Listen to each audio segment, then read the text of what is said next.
Today we're going to read Hattie and Hudson, written by Chris Van Dussen. If you want to take an AR test on this story, the code is 195324. Here we go. Hattie McFadden loved to explore. Every morning after breakfast, she would grab her life jacket, wave goodbye to her parents, and paddle out in the canoe to see what she could see. Hattie discovered all kinds of things out on the lake. She watched as a beaver tugged an alder branch slowly through the water. Above, two bald eagles circled around and around on wings broad and flat. And over in the cove, a family of turtles with shiny black shells basked in the warm summer sun. Hattie was so happy she started singing.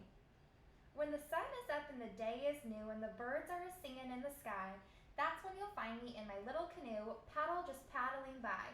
She had no idea she was being heard. Down at the bottom of the lake, in a cave dark and deep, there lived a mysterious creature.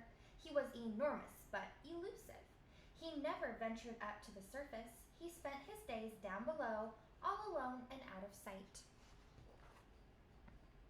The monster was used to hearing motors buzzing and propellers churning overhead. It was why he stayed hidden in his cave. But today he heard something different. A song, bouncing and bubbling, came echoing down through the water.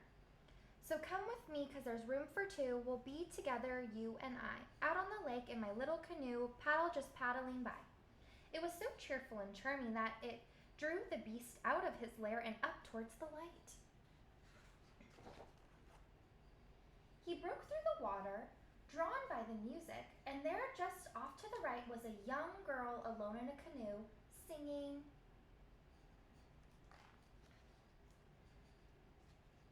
Hattie stopped when the thing rose right beside her. She stared at the monster and the monster stared back, but she didn't feel afraid. There was something in his eyes, the way he looked at her and the curious tilt of his head. It was almost as if he wanted to hear more. So Hattie softly continued singing.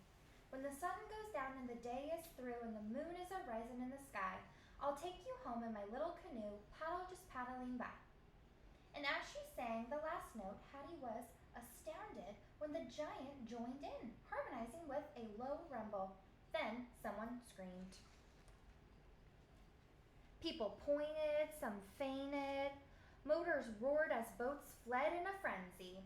Amid all the commotion, the creature slid beneath the water, and Hattie paddled slowly and silently back to the dock.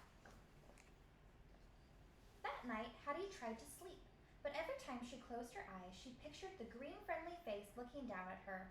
She'd wondered if she'd ever see him again. She decided she had to find out. At the bottom of the lake, the girl's sweet song played over and over in the monster's head. He wondered if he'd ever see her again. He decided he had to find out. Hattie paddled the canoe quietly through the darkness. She stopped, waited, and looked down into the rippling water. Suddenly, a massive black shape emerged from the depths. Two glowing eyes grew brighter and brighter as the shape drew closer and closer. Slowly, the gigantic head emerged from the water. It glistened in the moonlight.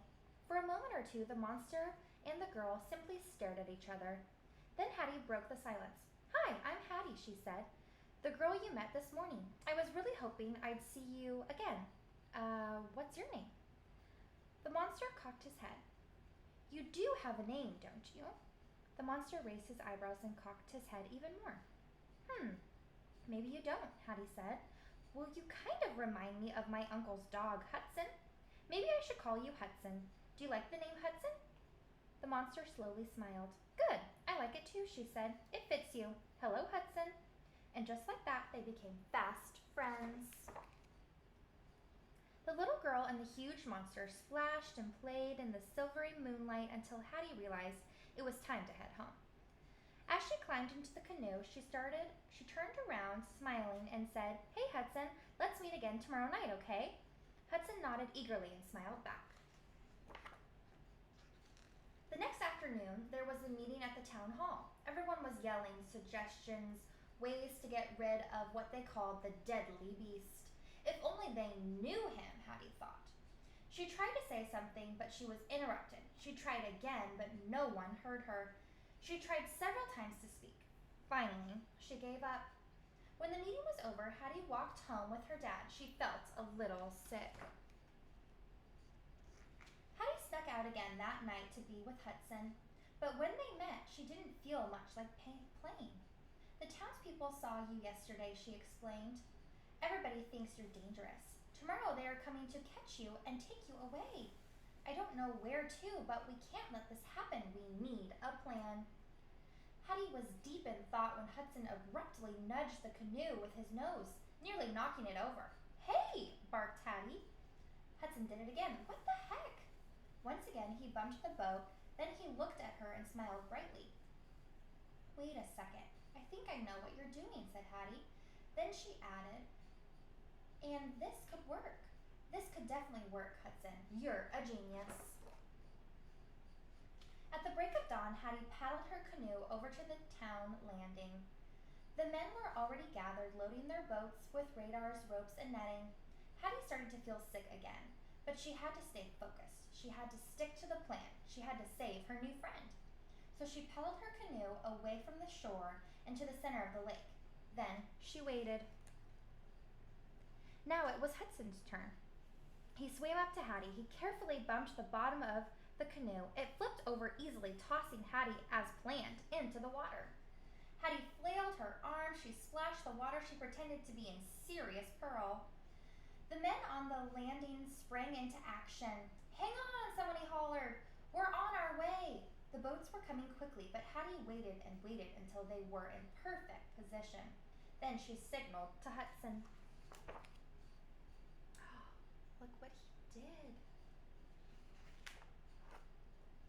The people stared in complete stunned silence as Hudson slowly swam past. When he reached the landing, he gently lowered his head so Hattie could slide off. Now it was Hattie's turn to hold a meeting. This is Hudson, she said bravely. He's a friend of mine. I know you think he's scary and mean and dangerous, but he's actually very friendly. He won't hurt you, I promise. This lake is his home, and I think he deserves to stay. Once you get to know him, I'm sure you'll agree. Hattie paused. Everyone stood still. Then a young boy slowly walked up and patted Hudson gently on the nose. Another child followed, then another. Soon a few adults cautiously stepped forward. Before long, a crowd had gathered around Hudson. It took some convincing, but eventually everyone welcomed the idea of having Hudson around. He even became something of an attraction. People traveled from far and wide to spend time with the famous friendly monster. But when the sun went down and the visitors left, for Hattie and Hudson, everything was just as it had been since the beginning. And every night they met in the same place, played the same games, and splashed and frolicked under the big silver summer moon. Thanks for joining, friends!